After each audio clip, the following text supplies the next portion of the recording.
Yo, so guys, welcome back to another video. This is a reaction to the top 6 worst predictions from history from WonderWhy. I swear this channel posts like once a year, but I seem to enjoy the videos whenever I see them. But yeah, we're going to jump into this, hopefully going to enjoy, and we're just going to see this video pretty much. Links are in the description to my Patreon if you want to see some more videos of mine. But yeah, let's just jump into this and see the worst predictions, I guess. It was a bitterly cold Monday morning in New York. The year was drawing to a close in what would be one of the worst ever years in the history of the US stock market. The S&P 500 index was down nearly 40%. The housing bubble had well and truly burst, and there was mass unemployment across the country. Things were looking bleak, and there didn't seem to be an end in sight. It was on this day that the Wall Street Journal ran an article titled, "As if things weren't bad enough, Russian professor predicts end of US." In the article, the journal looked at a 1998 prediction by a Russian professor and former KGB analyst Igor Panarin. He predicted that in the year 2010, the United States would collapse. He even detailed exactly how the collapse would play out. The cause of this would be mass immigration, economic decline, and moral degradation. This would trigger a civil war and the collapse of the dollar. Now, it's quite a prediction to make that the richest country in the world will collapse. But that's not what was so ridiculous about this prediction. Rather, the absurdity comes from the way in which the collapse was supposed to happen. Panarin predicted that the US would split into 6 different pieces. 4 new republics on the lower 48 states, plus Alaska and Hawaii, all of which would either join or be under heavy influence from a different outside entity. Starting over on the west coast, there was to be the Californian Republic, in which the state of California would form the nucleus and the surrounding states would just be okay with joining for some reason. This new republic would join China or be under Chinese influence. Bruh, is this what they predicted? What? Next, there would be the Central North American Republic, a seemingly random collection of states connected only by their proximity to one another. This would become part of Canada or be under Canadian influence. Where did this guy get this knowledge from, man? What's going on? Not this guy speaking, the guy who made these claims. Texans would be happy to know that there would be a Texas Republic, which is made up of not only the state itself, but also the surrounding states in the south.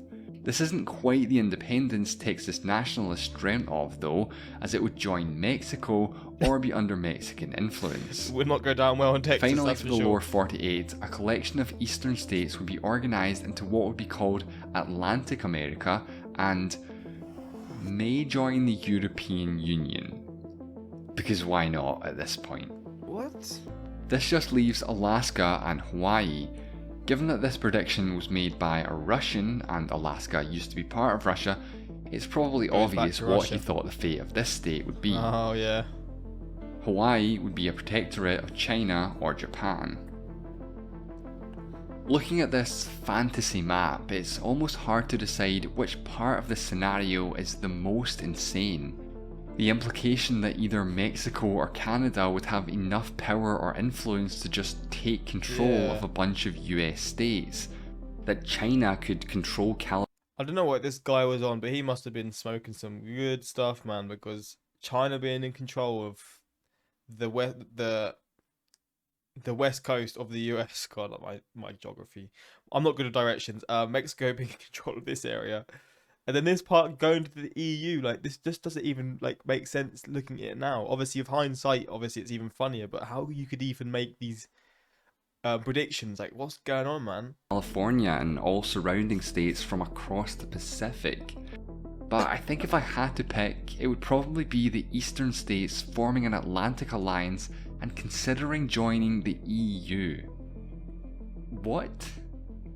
Even the part that might initially seem to make the most sense, Alaska being returned to Russia, actually doesn't. The US purchased Alaska from the Russian Emperor in 1867, but it was only actually controlled by Russia for less than 100 years and was never fully colonized. Very few Russians actually lived there, and those that did left after the sale. Alaska is physically close to Russia, but only to Siberia. Russia's power and influence is heavily concentrated over on the European side of the country and in and around Moscow. If anything, joining Canada would likely make more sense for Alaska. I could look more into the specific reasons for why this prediction is so bad, but even granting it such consideration would be giving it more credit than it even deserves. Now, what's arguably more ridiculous than the prediction itself is the fact that the Wall Street Journal actually ran an article about it.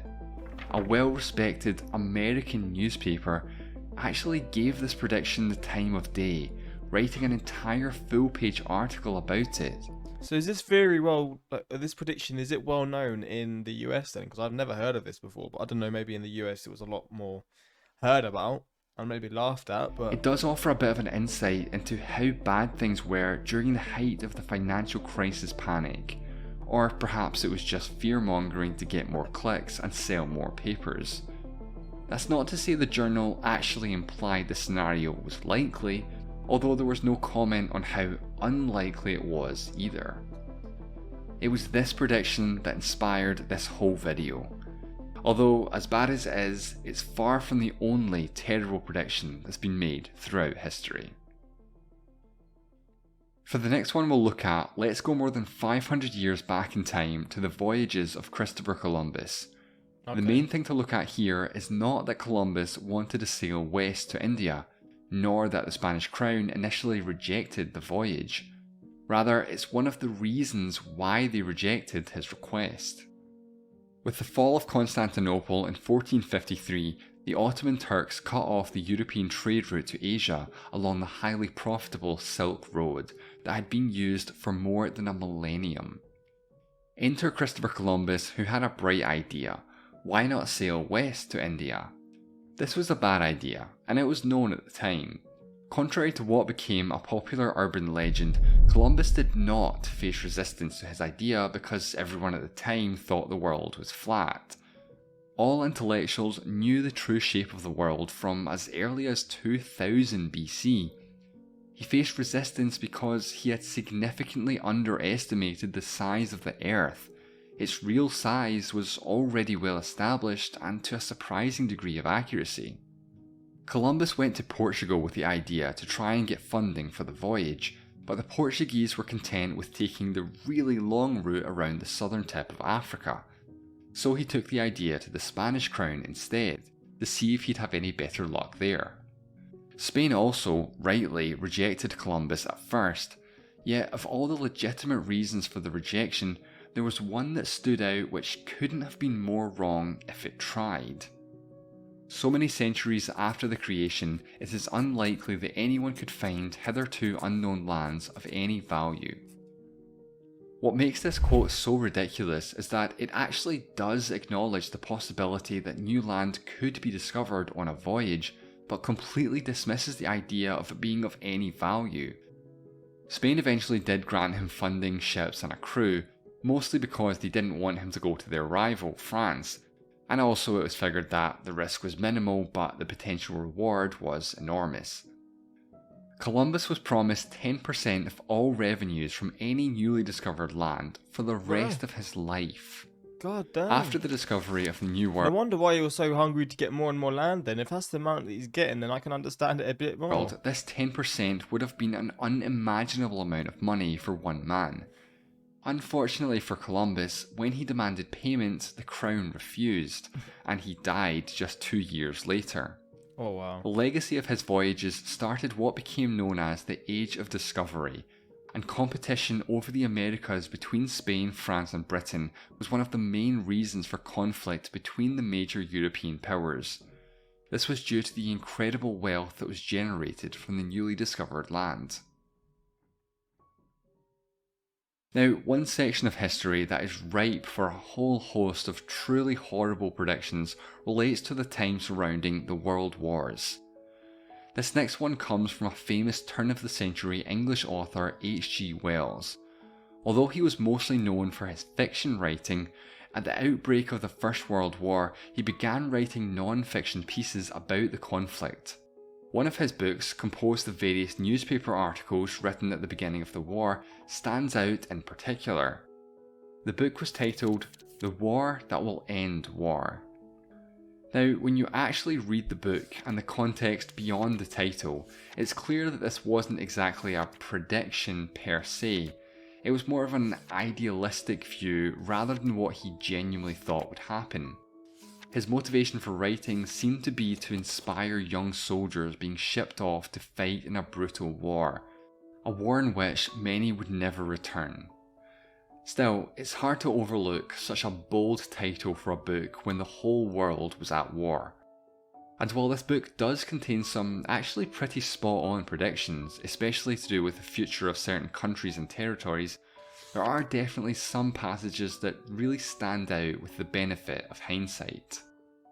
This, the greatest of all wars, is not just another war, it is the last war. Wells portrayed the war as a fight against German Don't think that was quite true, was it? militarization. A war Would have been good though. I mean, if that prediction came true, it would have been a good prediction. that was being fought for peace on Earth, not just for the present, but for the rest of time. Over the course of the war, the title of the book evolved into a popular wartime phrase. These days, the phrase is commonly presented as the war to end all wars. Of course, the longer the war went on and the worse the situation got, the more that phrase turned from inspirational to bitterly ironic. Even by 1918, some people still clung to that phrase, though by that point it was less about hope and more through desperation than anything else. The so-called Great War led to so much death, destruction and despair. It's unimaginable how awful it must have been for those who lived through it, and especially those who didn't make it. So it is perhaps understandable that some people might have tried to take solace in the idea that despite how bad things were, at least it was for a good cause. Look at that picture. Victory was the light at the end of the tunnel, and if it could just be achieved, the world could move on from the horrors of war and live in peace forever. That would The have been war nice, to end man. all wars was, of course, proven completely and utterly incorrect. Just 2 decades after the Great War ended, an even bloodier one would just be getting started. And this brings us on to our next prediction. On the 30th of September 1938, British Prime Minister Neville Chamberlain's plane touched down in London. He had So that's just World War returned II from then. Germany and was greeted by a crowd of cheering citizens. Chamberlain made a brief speech to the small crowd, proudly showing off a piece of paper which had been signed by himself and a certain German Chancellor who you might be familiar with. We regard the agreement signed last night and the Anglo-German naval agreement as symbolic of the desire of our two peoples never to go to war with one another again. Oh god, how bad this was. I don't know if this is a prediction, but it definitely went wrong.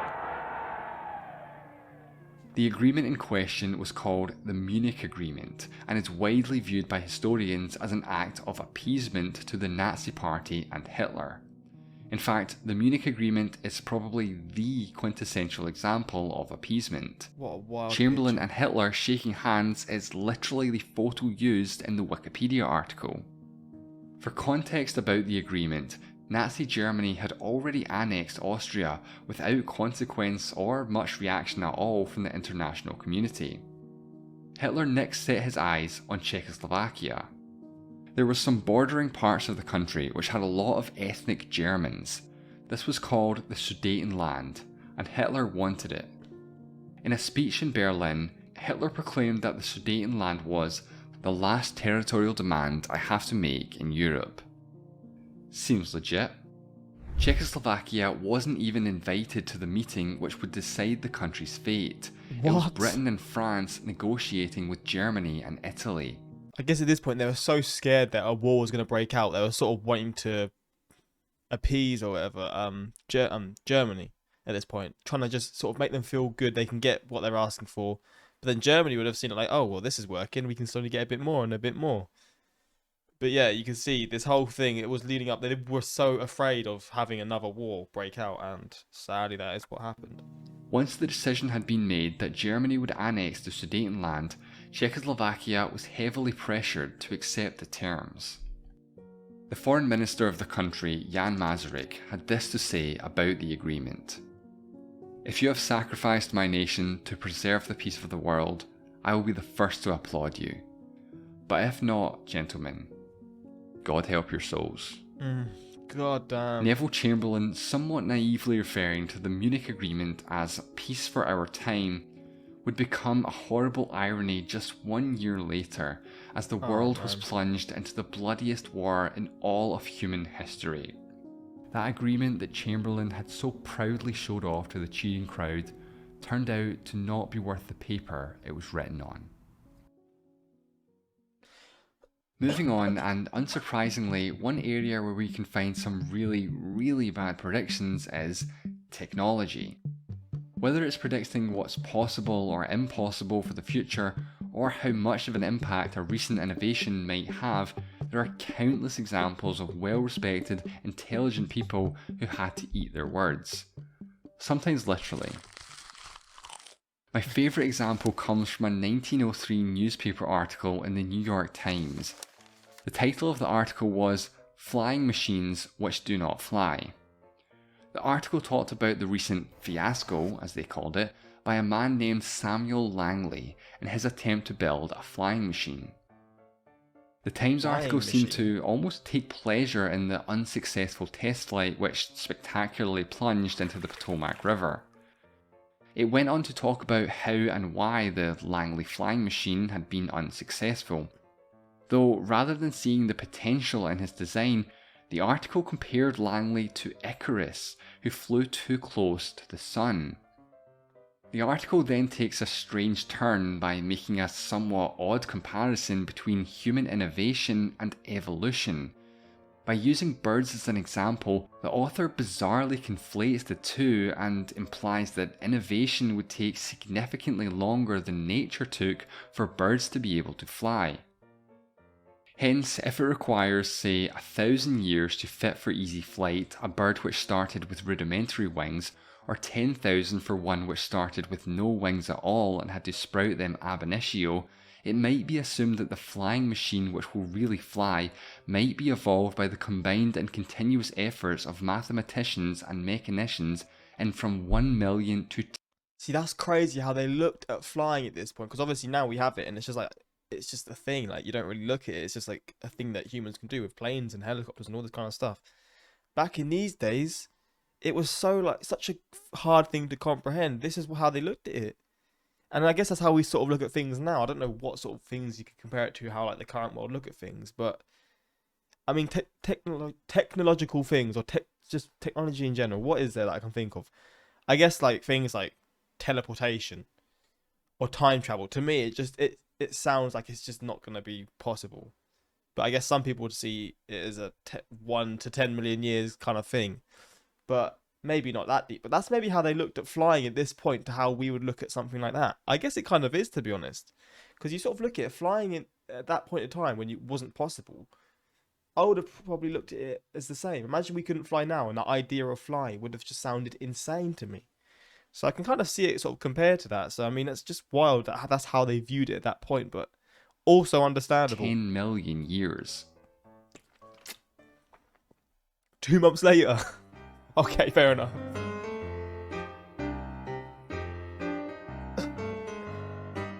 That was a very soon turnaround. He must have eaten his words quick. Also, imagine being the first person flying. Imagine how scary that would have been. It might not have been by Langley, but two brothers by the names of Orville and Wilbur Wright completed the first ever successful flight in an airplane. Somewhat ahead of schedule, I would say. Airplanes are undoubtedly one of the greatest inventions of all time, though an even better invention, one which allows you to watch this very video, the internet, had plenty of skeptics back in the day.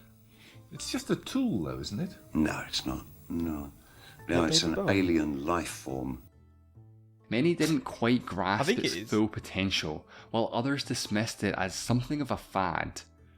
While technically the internet was invented in the 1960s, it didn't really become anything special until the World Wide Web, which opened up to the public in 1991. This was when 91. Damn, so it's been around for 31 the years. internet's full potential was unleashed. That's what makes the following prediction all the more embarrassing. It was made in 1998. The prediction made by Nobel Prize winning economist Paul Krugman was that by 2005 or so, it will become clear that the internet's impact on the economy has been no greater than the fax machines. Nah, well, that's For a bit of long an L. time, this quote had actually been long forgotten. It wasn't until 2013 when it was dug up and made the rounds on social media. At the time, Krugman wrote an article for the New York Times titled "Bitcoin is Evil." As you can probably imagine, 2013 Bitcoin enthusiasts didn't take too kindly to this article. So someone must have found this quote from 1998 and spread it around to undermine his credibility. Oh no. In You a would've follow-up hated it. article by Business Insider, which confronted Krugman on his prediction, he attributed the quote to a New York Times article in which he was looking at the world from some distant future in an alternate reality, or something like that. However, a Snopes article found that actually the quote was from a site called Red Herring, in an article that was somewhat ironically titled "Why Most Economists' Predictions Are Wrong." Why, you were wrong, son. Reading the quote in its full context, it's clear that this was very much a genuine prediction. When Snopes confronted him about the mix-up, he replied by acknowledging the confusion, then somewhat dismissively saying, "Anyway, I was clearly trying to be provocative and got it wrong," which happens to all of us sometimes. I don't even know what that means. No one knows what it means, but it's provocative. No, it's not. It's Gets gross. the people going. While the late 90s internet was a shell of the modern equivalent, it was still quite capable compared to fax machines. You could view newspaper articles, communicate by email, look at funny pictures, play basic games, download music, and other things.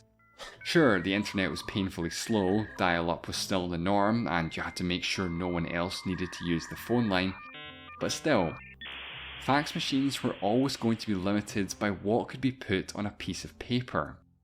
The internet didn't just have a monumental impact on the economy, but on society as a whole and our very way of life. The internet is arguably the greatest invention of all time. Of course, this would have been impossible to know for sure, but for a Nobel Prize winning economist, predictions made are going to be held to a certain degree of scrutiny above that of the general population. And if, as he claims, it was done purely to get a reaction out of people, then that just seems rather irresponsible.